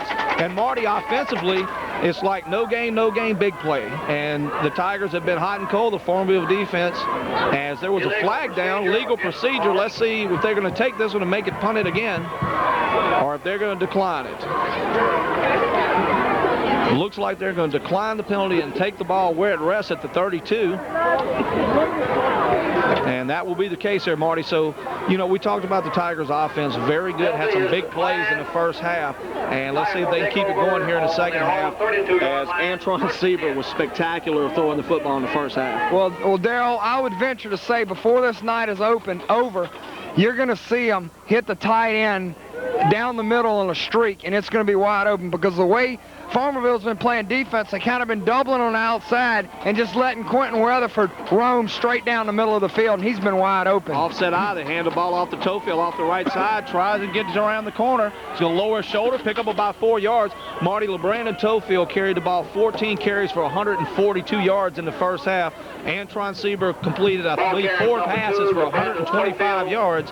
So offensively, they put the numbers up in the first half, and they pick up 4 yards on first down, bring up about 2nd and 6. And that's been the way Independence has pretty much played it all year long. You know, they've been consistent with the pass as well as the run, and tonight has been no different. Very much balanced, and then they got the one turnover that they took advantage of when they recovered a fumble to 35 and walked down the field and punched it in. So 2nd down and 6. LeBrandon Tofield, the deep back in the I formation. Williams to the bottom of your screen, and that little fade pattern is going to be open again if they keep playing the same style, but they elect to give it to Tofield. He picks up another 4 yards out to the 39-yard line. It's going to be 3rd down and 3. And Darrell, I think Coach Charles Baglio would be very happy if he could have about an 8-minute drive right here and punch it in, and that would, you know, that chew up the bulk of the third quarter and give Independence a 28-point lead, and going into the fourth quarter up by 28, that'd be a big uphill battle for the Farmers to climb. Well, if they can just keep the ball away from Farmerville, they can't lose the football game. So, I mean, it's going to be real important for them to consume some drives, get field position their player, favor, and if they can punch it in, that would be great. Tofield up the middle once again, and he's going to get the surge, and had he not slipped down, he had a little hole up the middle, but they get the first down, move the ball out to the 45-yard line, where it will be 1st and 10, and right now it looks like the Independence offensive line has started to open a few holes for LeBrandon Tofield up the middle, getting 4 yards a pop.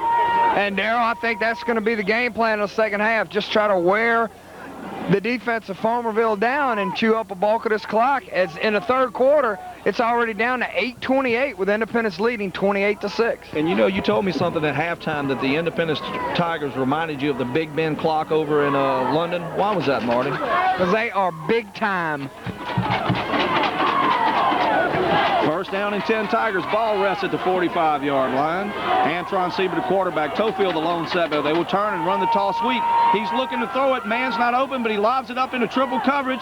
Kenny Albritton goes up and it hits him in the chest, but could not come down with it, as Independence tried to run something a little, I don't know, what would you like to call that, Marty? A little gimmicky to try to get something going here, but it will bring up 2nd and 10 as it dropped out of the hands of Albritton, hit him right in the chest, though.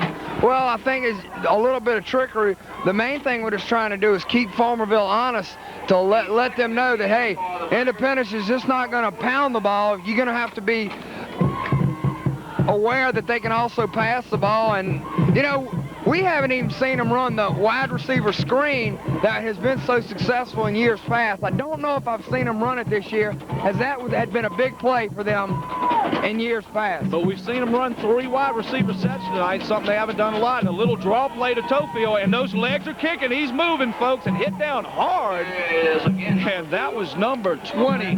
Julio Fossey laid a lick on Tofield, but only after he gained about 12 yards. And I believe that's going to be another first down for the Tigers. And Tofield looked like Barishnikov right there, Darrell, as he was dancing his way through the hole, but he did take a lick. First and 10 for the Tigers from the Farmerville. That's probably about the best footwork we'll see until we have our Tangipahoa Television Christmas party and Ron Gautreaux and Mike Blanche get out there and do the tango. Well, that's Ron the Wolverine Gautreaux. Exactly right, Marty Morgan. First down and 10. Ball rests at the 45-yard line of the Farmers. And the Tigers right now opening the second half, doing what they want to do, a little ball control. He's got a man being pressured, doesn't see him, sacked, and the ball's on the turf. And I didn't see who came up with it. I think it is Tigers football, but Antron Seaver was hit hard from the backside. And I got to get the number of this, Marty. That was number 90, David Long, who was coming on from the backside, and Antron never saw him and knocked the ball out of his hands. Fortuitous bounce for the Tigers as it came right back up in the hands. So 2nd and 14 for the Tigers. And that was one of the plays we had talked about. I think he was looking for Weatherford down the middle, but he just did not have time to complete it. So 2nd down and 13 for the Tigers. Ball back at the 48-yard line as the play comes in. And Tigers eating away a lot of clock. 6:45 to go here in the third quarter. They lead it 28-6. Williams comes to the low side, and the corner plays way in tight, and the safety's off. And LeBrandon Tofield off the right side, driving people and being led through the hole again, once again, by number 90, Antoine Courtney. As we see the official limping around, he took a shot on that one. But he picked up about 6 yards, and will bring up a third down and about 8. And that was the kind of adjustment Independence needed to make. And they did that by moving Antoine Courtney to the fullback position. And it's paid off. So 3rd down and about 7 for the Tigers. And we'd like to thank one of the Farmerville former students here as they went down and got us a little liquid libation here. And we appreciate it very much. We are cold and dry up here at former stadium. That is Doc Elliott Stadium here in Farmerville. Hand the ball off to Tofield on the right side. Cuts back to the middle, driving forward. Going to be about 2 yards short of the first down. Interesting 4th down call here. If you're playing field position, you punt it away right here. By number 56, Brandon Gatlin. Where's Melanie? So see what the Tigers come up with here. Is it is 4th down and about 4. And it looks like Weatherford will be in to punt the football away, Marty. And they did what they had to do. They ran a few minutes off the clock, gained field position. Now they can punt it down deep and pin them deep. They've done what they wanted to do in their first offensive series. Well, just short of scoring. If they could have scored, that would have been the utmost thing, but this is pretty good. Well, time is their ally as it is on their side as we have moved to 5 minutes into the third quarter, and that's been a very swift-moving third quarter. Fields and Fields back to get it. Weatherford gets it away. Nice spiraling kick. Will go out of bounds at about the... Oh, and they call it a touchback. Looked like it angled out of bounds. The official waved it in as a touchback, so Farmerville will take over at the 20-yard line. He was standing right there, Marty. I can't argue with the man. From our vantage point, it looked like it might have gone out at the 1, but like you say, the official had a better vantage point than we did, and obviously he made the right call because we don't see anybody arguing. And we'd like to thank again our sponsors at Petro Truck Stop, Iron Skillet, and Lucky Jacks. Mr. Jack Rafael, sponsor of high school football.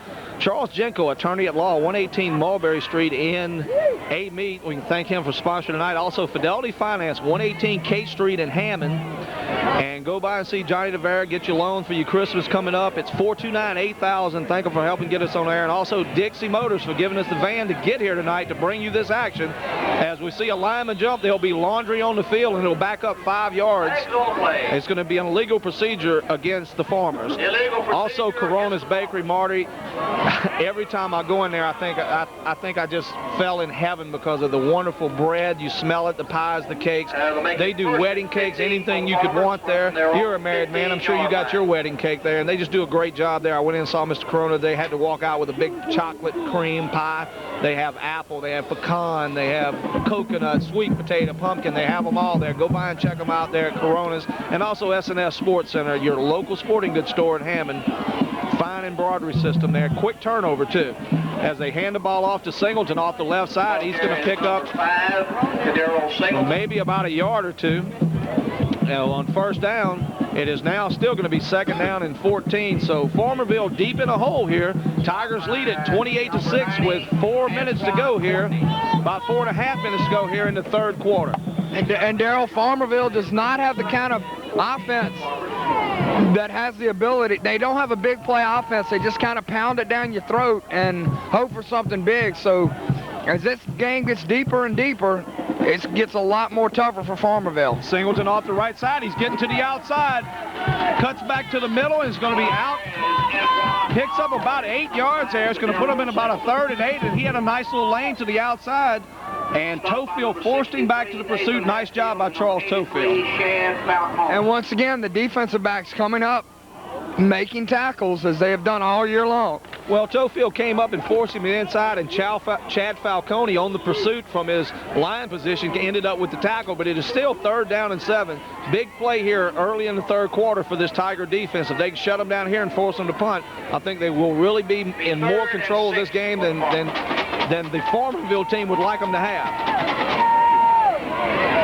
Tigers defense jumping around. It looks like Antoine Courtney kind of leaned forward in the neutral zone, and that's going to give them 5 yards, and now it'll be 3rd and short. And that'll be offsides against Independence. And I think once again Jones went to the 2 count right there and fooled Independence, and that'll be close to a first down. It may be 2 yards shy, so well, maybe a yard, so it's going to be 3rd down a yard as we have dipped down to 3:22 to go in the third quarter, and Independence leading 28-6. And it has been the Independence big play offense that has controlled this game. Tigers defense on 3rd and 1. They come with the power backfield to give to Fields off the right side. He's going to force it forward. Looks like he has the first down. So the penalty hurts the Tigers there as Farmerville picks up the first down, and they are out at about the 33-yard line. 3 minutes to go in the third quarter. The Tigers lead this one 28-6. And Marty, I got to tell you something. Independence is playing very smart here in the second half. They're making Farmerville earn every yard, and the clock is moving with every play. So right now doing what it takes on defense and on offense for the Tigers. First down and 10 for the Farmers. They turn the ball. This time it's Lyons off the right side and come up and met at the line by Keith McClain. They knock him down after about a 2-yard gain, but you know, Marty, it's going to be awful hard to march up and down this field getting 2 and 3 yards a game when you're down 28-6. Well, it is, Darrell, as you know, I hate to keep beating a dead horse, but Farmerville is not a big play offense, and you can only do so much with what you have, and what they have is a power offense that chews up a lot of clock, and down 3 touchdowns. The later in this game at 2:16 to go in the third, the tougher it gets. Pitch the ball, it's on the turf. Jones picks it up. He's going to be hammered back deep, and that looks like Devarius Best. And also number 70, Derek Hunter, back in the backfield, drops him for an 8-yard loss, going to bring up 3rd down and 13. So another miscommunication there by the Farmerville quarterback and tailback as the pitch went high and he couldn't handle it. Good job by Jones to follow him, though, to keep possession. And I'll tell you what, Charles Baglio could not have written a better script for the third quarter, Darrell, as we are down to 1:41 to go, and no score, nothing changed. So he's going to be satisfied to still be up 3 touchdowns going into the fourth quarter, as this has been a swift-moving third quarter. Everybody's keeping the ball on the ground here. They turn and pitch the ball to Fields to the outside. Gets to the corner. Albritton tries to come up and make the play. Cuts back inside. And the young man gets out to the 50-yard line for the first down. And that's a first down, as though the clock is down to 1:17. When you got them 3rd and 13, you don't expect them to pick it up on the run, but the young man showed some quickness to the outside as they pick up the first down on the toss sweep.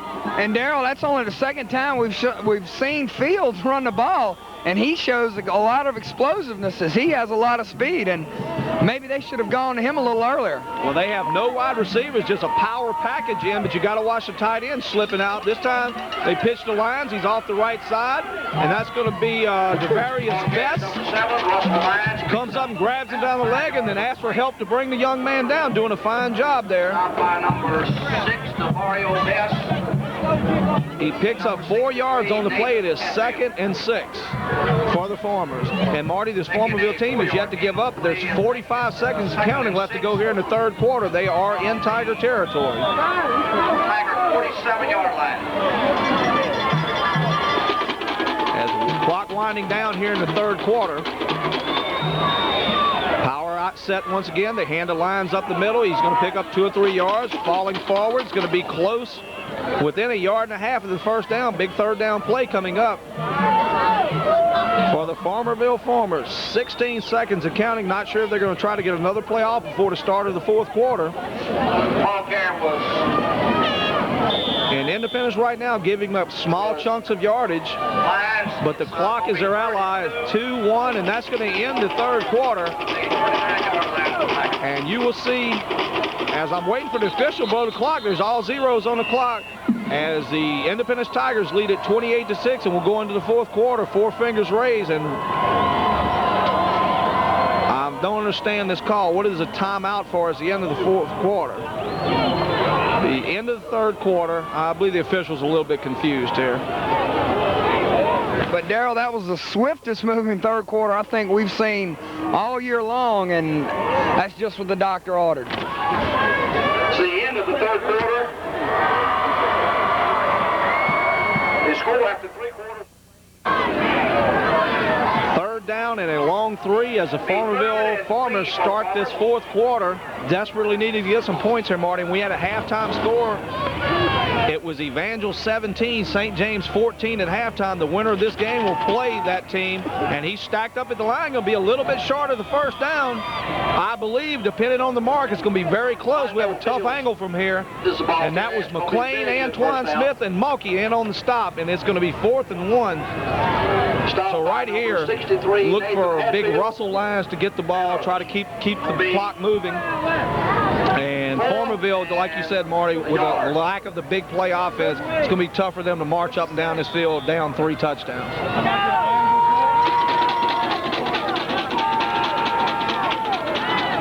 Power backfield again on 4th and 1. And Jones will take a timeout for Farmerville. And Marty, at this time, you know, this is probably our last broadcast of the year as us as a group, and we'd like to take time out to thank L.E. Wallace and Ken Benitez helping get us on the air. Our chief and crew, Ron the Wolverine Gotro, and his crew of crawfish down there, and they are in Kentwood tonight. Also Benny Latine and Jeff Dazin, and all our cameramen, Butch Lee, Catfish Phil, and Mike Maison Blanche. You know, we have had a great time this year, but we wouldn't be at any of these games without our sponsors. And, you know, right now, if you can think of anybody who sponsored any game this year, no matter who it was, and you going by doing your Christmas shop, and try to remember these people, go by, thank them, buy something from them for helping us get all this on there. As we appreciate being here. We have had a great time this year as we are 11-15 away in this ball game. Tigers lead at 28-6, and we are 1 step away of going to the Dome. We followed Independence for a part of the year and all the way through the playoffs, Marty. And I got to tell you, I'm excited. Of course, here in the 4th quarter, and we're looking forward to being at the Dome next week with these Tigers if they can hold on here for another 11 minutes. So 4th down and 1, big play here as you see big Russell Lyons deep in the power set. Look for him to get the football here as Farmerville tries to keep their hopes alive. There's the pitch to Lyons.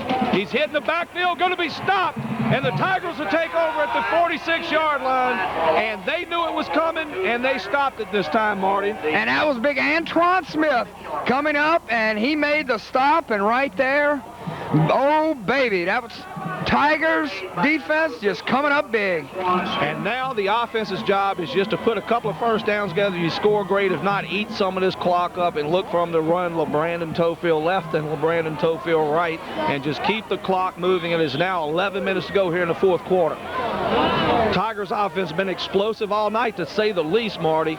Big play after big play as they come with the power set. DiMaggio, your fullback. And there's Tofield right up the gut off the right side. He's going to pick up about 2 yards. Goes down at the 49-yard line. And I'm not sure how many carries the young man has tonight. I know he had 39 last week, Marty, and he is just a workhorse. He is a workhorse, Darrell, and he never gives up. He keeps going harder and harder, and, you know, he's been banged up a little bit this year, but he just keeps fighting and fighting, and there's no quit in this Tiger team, and there's no quit in LeBrandon Tofield. And I got to tell you something, too, Marty. This offensive line didn't open up many holes early aside from the one big play, but as the game has worn on, they've worn down, I believe, this Farmerville team. Starting to get a few holes as he picked up 3 on that one. Seaver looking to throw the football across the middle. There's Albritton. Lays out for it. The ball hit the turf. He tried to disguise it like he had it, but a good call by the officials there. And a kind of a different call than we expected from Keith Corona, offensive coordinator, as he put the ball in the air, and the clock stops with 10:21 to go here. Tigers 3rd down and 7. We'll see what they can come up with here. I guess they're figuring, you know, they'll run here, and even if they have to punt it away, they'll pin back Farmerville once again. And I feel like that Independence thinks they have this game in control. I think they have it in control. I mean, anything could happen, but barring a miracle, Independence is going to go to the Superdome, Darrell. But, you know, Marty, I think that their defense has played well enough. They've given up first downs here and there, but they've yet to give up the long drive. Seaver looking to throw. Nice block by Tofield to give him a time. He's got Albritton over the middle. He's caught it. He's at the 40, the 35, down inside the 30-yard line. And once again, Antron Seaver's athleticism gives him time to throw the football, and Albritton got open. He put the ball in the money, a first down, Tigers. And a big hats off to Tofield. I saw him on the left side pick up the blitz, which allowed Tofield a little bit of time to throw the football. And Darrell, that's just outstanding. They just seem to execute all year long, and you know, when things are going good for you, they're going good. And this year, they've just gone great for Independence. And after 19 years of head coach Charles Backley, if I'm not mistaken, this is his first state finals, and they are going to be on their way to the Dome. It looks like under 10 minutes to go, the score is 28-6. And if we sound a little bit like Harry Carey pulling for the Cubs, we are pulling for the Tigers, folks. LeBrandon Tofield off the left side, hit the line, spins that little 360 move, keeps the legs pumping, drives forward for about 5 yards. And Marty, he's got to be closing in on about 175 yards here. Another big game out of the real deal. Another big game indeed out of him, Kenny Albritton, Antron Seaver, Rod Williams, the entire Tiger team. And, you know, we talked about this team, and there's no I in team, and Independence Tigers have been a perfect example of that all year long. Well balanced on offense. As we mentioned, a lot of teams. Weatherford has a touchdown, Albritton 2 touchdowns. Williams had the big reception to keep the drive alive to set up one of the touchdowns. Tofield's been himself. And how about big Antoine Courtney playing fullback? He's back in at fullback, and he's going both ways. And I know the young man was feeling a little rough there at halftime, and he's back in there doing the job. So Tofield picks up about a yard. It'll bring up about 3rd and 4, but Antoine Courtney has played big on offense tonight. And just as we say that, we have a player down. And I think it is Courtney. And, you know, the young man's getting tired. He was having trouble swallowing at halftime. He's just basically wore out. He's been playing real hard tonight. Has been a demon on defense for the Tigers.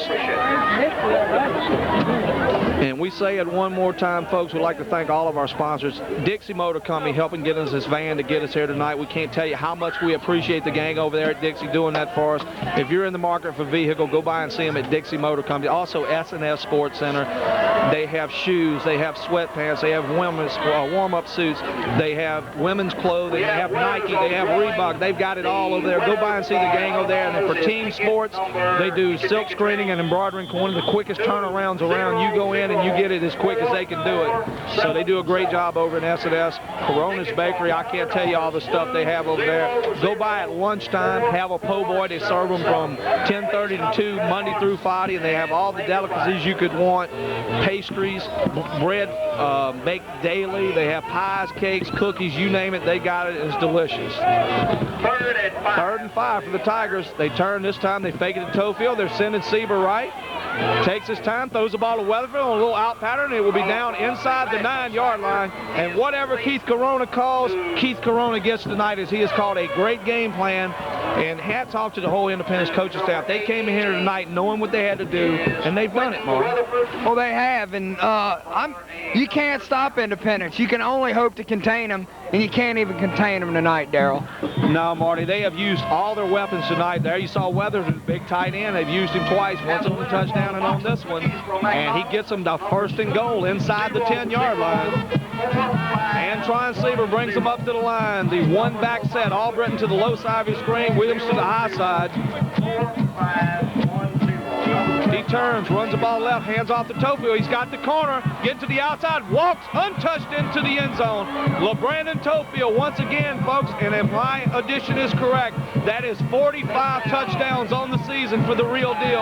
And the Tigers now lead this one 34-6 with only 7.5 minutes to go here in this ball game. And right now you can just feel the air let out of this side of the stadium as Farmerville has had a great year and played gamely tonight, but no match for the Tigers offense and the Tigers defense here tonight, Marty. Well, they haven't. I mean, they put up a gamely effort, Darryl, but certainly they got beat by a better team tonight as Independence is.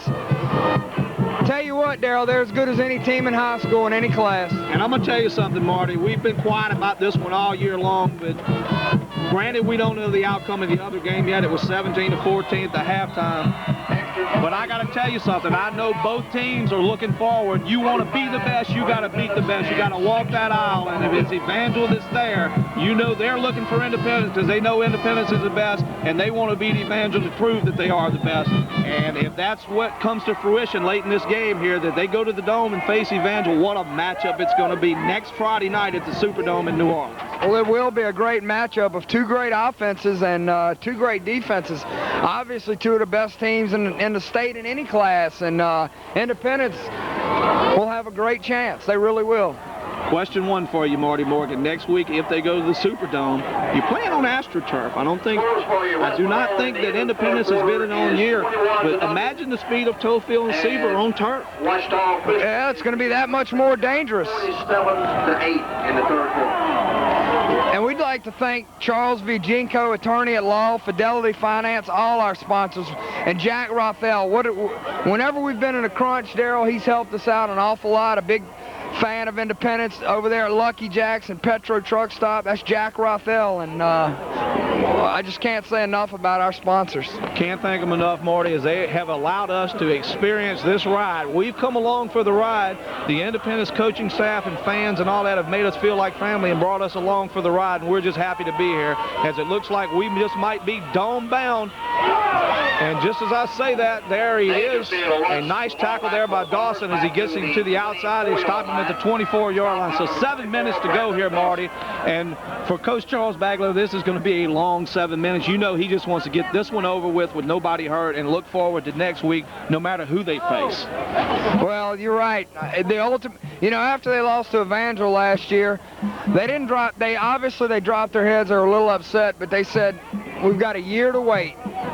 Well, the thing about it, Marty, they had them late in the game, and it just didn't happen for them. So they know that they can play with this team, and obviously St. James knows they can play with them. It's only 17-14 at halftime. As Lyons goes off the left side for no gain, there's a flag on the play. And what about Tangipahoa Parish football this year and Tangi Sports coverage of it? This is the first time, I believe, in Tangipahoa television history that we have carried basically 3 games every week. We've seen every team in the parish this year, 8 teams in the parish.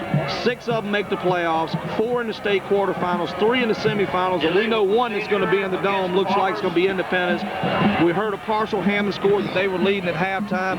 Kent Wood's always going to be strong. So what a year for Tangipahoa television and a Tangipahoa Parish football. And, coming up later on after it's all said and done, we're going to do a postseason wrap-up show and talk about what a great year it's been in 1997 for all these schools. It's just been exciting, and I can't say enough about it, and I've thoroughly enjoyed it. Handoff goes to the tailback, and he is hit in the backfield. And that was Malky and also Big Don Drake. And those 2 big guys up front have done the job up the middle tonight. What little bit of yardage they've gotten to the outside. But the big men in the middle have stood up tall tonight. And right now, it looks like Everybody on the Independence sideline, I think all of Independence is here tonight, Marty, and they are rocking and rolling on the sideline. A little quiet on this side, but I tell you what, there are not many of the Farmerville fans is left, and they're proud of their kids. And they should be. And the quarterback's going to be sacked by the big man, I believe. Was that Don Drake again? That was Big Don, along with help from, I think it was Stephen Mulkey, so. And, you know, I'll tell you something about this big man. He weighs well over 300 pounds, up around 315, and when he lands on you, I think I felt the bleachers shake over here, Marty. And he's a quick guy for a big guy. I mean, he's not slow. He's not your typical 300-pounder, Darrell. Nah, fleet of foot. As he just moved to the inside and crashed him down there. It's going to bring up a 3rd down and, wow, about 25 here for Farmerville. They're going to pitch the ball outside, and that's Antoine Smith in the backfield once again. And right now, these Tigers are just teeing off on this Farmerville Farmers team. The Plowboys have met their match tonight here in Farmerville. Well, they have, Darrell, and they're just going to have to plant some new seeds for next year as the Independence Tigers have come in here and just torn up their crops.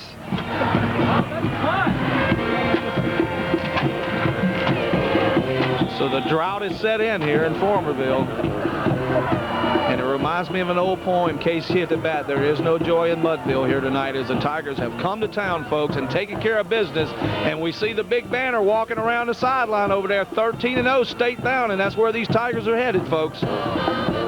And the punt is away. Nobody back deep watching for the fake, and it will roll dead at the 43-yard line. And, you know, I'm going to go out and talk about these Tiger teams as we've covered them most of the year, Marty. Antoine Seaver has probably been the best quarterback that I've seen all year. But Brandon Toefield, his numbers speak for himself. The offensive line for the Tigers has done enough. When they've needed to get yardage or put a game away, they've done a great job. Kenny Albritton, great job all year. Rod Williams, a tight end, Quentin Weatherford. And the defense, Marty. I mean, you just talk about a total team effort. They've had a little trouble on special teams recently, a block punt tonight, a few missed extra points, but overall this team has been phenomenal. And that's why they're going to be 14-0 and heading to the Louisiana Superdome next week for the state AAA finals. There's 4:53 to go. And Darrell, you like this. 35-6. A lot of the young players getting a chance to play, and what this does, you know, it helps you for next year. It helps build, give some of these second teamers a chance to play, and right there, Independence, they just reload, Darrell. Year in and year out, they're always at least to the quarterfinals, and they do a great job. And right now, as we see the Tigers coming up to the line, it is 2nd down and 9. Antoine Seaver still in. Looks like we have a new tailback. I believe that is Dawson. He gets to the left side. Young man puts his head down. And we made this comment today. A lot of young kids got to come on this road trip. And 2 years down the road when they're playing, they're going to know what the playoffs are all about. So a good job by the Tigers bringing everybody along to learn what winning and preparation is about for the playoffs. Even if some of these kids don't get to play, they're learning the preparation. As we spent some time with them at Ouachita High School today, and it just amazes me how businesslike they go about everything. A great job by the coaching staff and by all the Independence people in general. They support this team. It reminds me of the movie Hoosiers. When they go on the road, Independence comes with them, Marty. They do, and it's small-town football with big-time results. Couldn't have said it better myself, merely, Marty.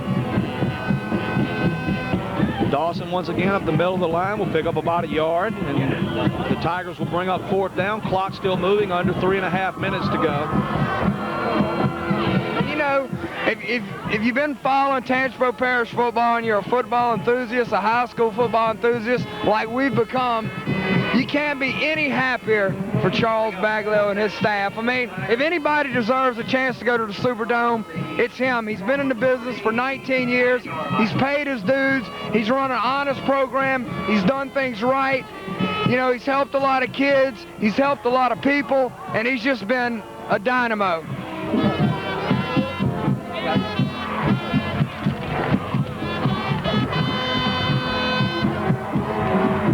2:38 to go. They go for it on 4th down. They'll turn the ball over to 43-yard line. Right now, they're just happy to keep the clock going. And, Marty, if I know Coach Charles Baglio at all, and we've got to know him a little bit this year, and this Independence team, they're going to celebrate tonight, but tomorrow, they're not looking to go to the Dome. They're looking to win at the Dome, and they will be ready to play football next Friday night in the state finals. And, you know, I can't be happier for this team and for this town, and hopefully Hammond wins tonight, Kentwood wins, and it'll be a Tangipahoa Parish party at the Dome next weekend. That would be great. And the Independence Tigers, they're walking to New Orleans. Good thing you're an announcer and not a singer there, Marty, because that was just a little bit off key. And once again, a lot of the young men getting a chance to play here. Marty, the clock ticks down under 2.5 minutes to go.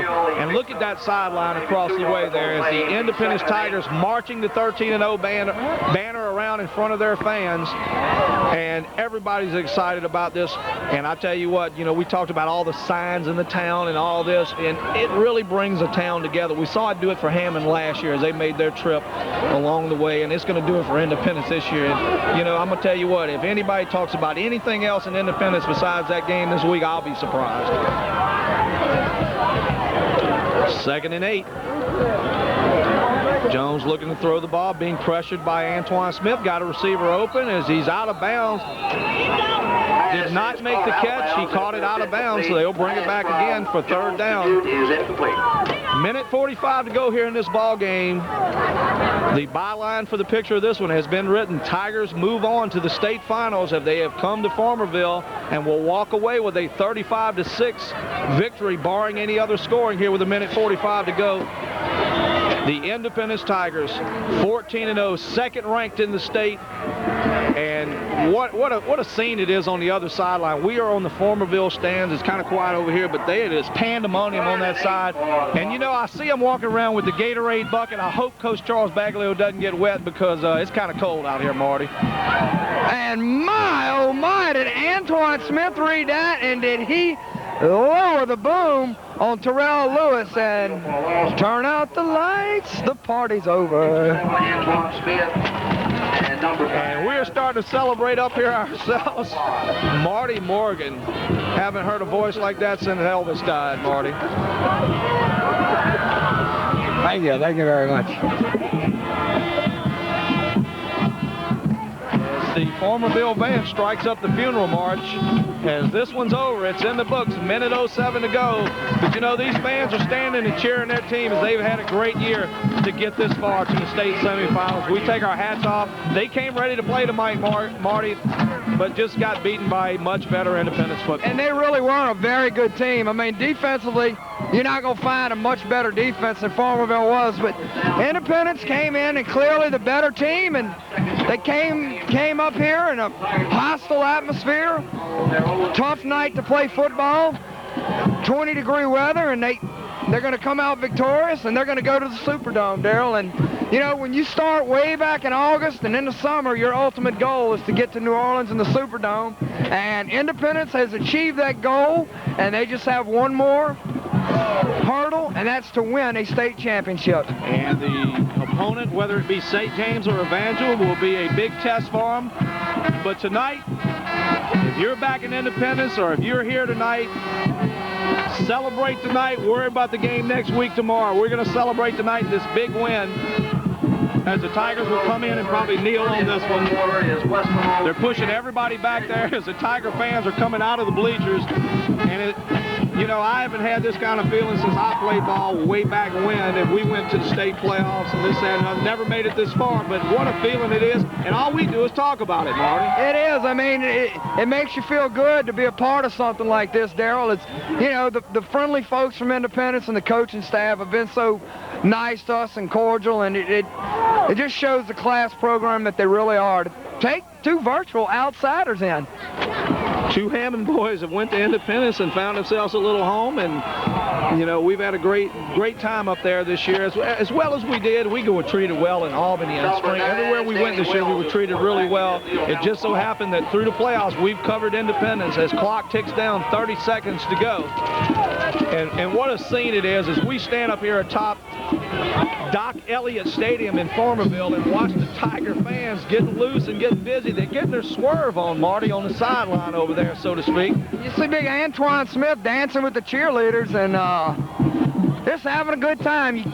9, 8, 7, 6. And that's going to do it, folks. There will not be another play. Tigers have done it, and they march out on the field. And it's pandemonium as they are just going ballistic, and it kind of brings chills down your spine, Darrell, and they deserve it. All the celebrating, all the hard work, and man, what a scene. And for merely Marty Morgan, our cameraman, Mike Maison Blanche, we want to thank everybody for watching tonight. We're going to go down there and dive in the mud ourselves there. We're not worried about the ride home. We're going to go down there and get busy and celebrate. And we hope to see you for the postseason wrap-up show where we'll tell you what happens next week in the Dome.